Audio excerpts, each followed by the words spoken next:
Allan Aguirre with your Incorruptible 2-minute warning. And this week we are talking about encouragement, encouraging words from the Gospels or, from the New Testament narrative for the most part.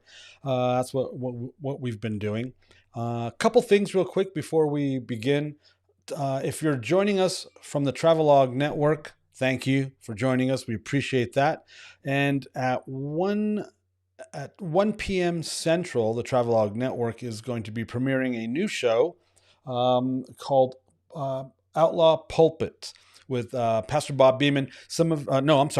Bob Adams, Pastor Bob Adams. He works with Pastor Bob Beeman, if you know him, from the Sanctuary Church. Remember Vengeance Rising, Deliverance, all those predominantly frontline records, heavy metal bands from the 80s and 90s.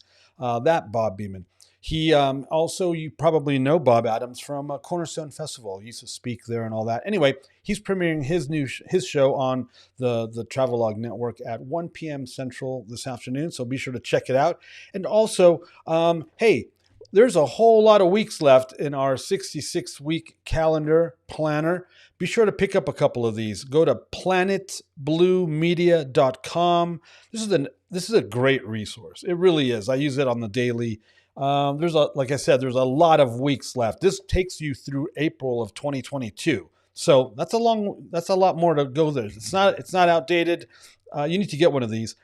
In fact, for the month of May, if you buy 2, I'll give you 3. If you buy 4, I'll send you 5. All right. Let's do that. Hey, we're talking about encouragement. We're being encouraged by the gospel narrative. Let me get my notes up here. Come on. Here we go. I talk to a lot of people that have tapped out of Christianity for various reasons. And let me just tell you this: if Jesus isn't transforming your life, you're doing it wrong. You're approaching this incorrectly. Now, I don't believe that Christianity is for everyone. I don't think it's not like McDonald's. It's not literally for everyone. I think I love the fact that my favorite thing about Christianity is that you don't have to do it. But I do know this: it is God's desire.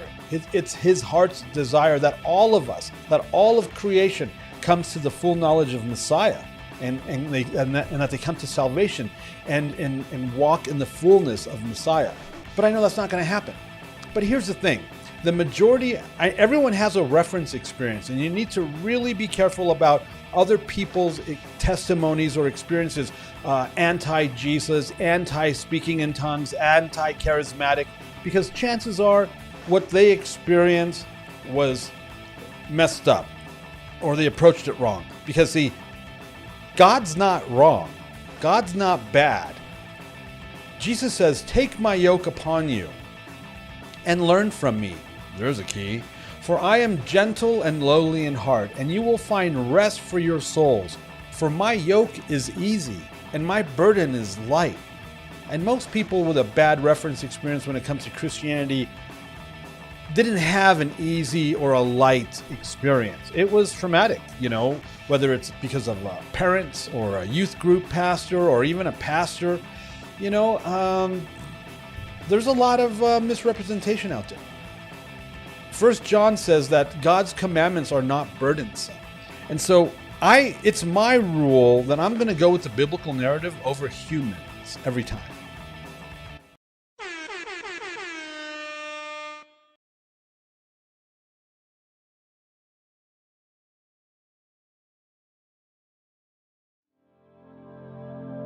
The views and opinions expressed during our broadcasts are solely those of the broadcast producers, hosts, and/or guests, etc., and are not necessarily the views or opinions of the Travelogue Network, its sponsors, or affiliates.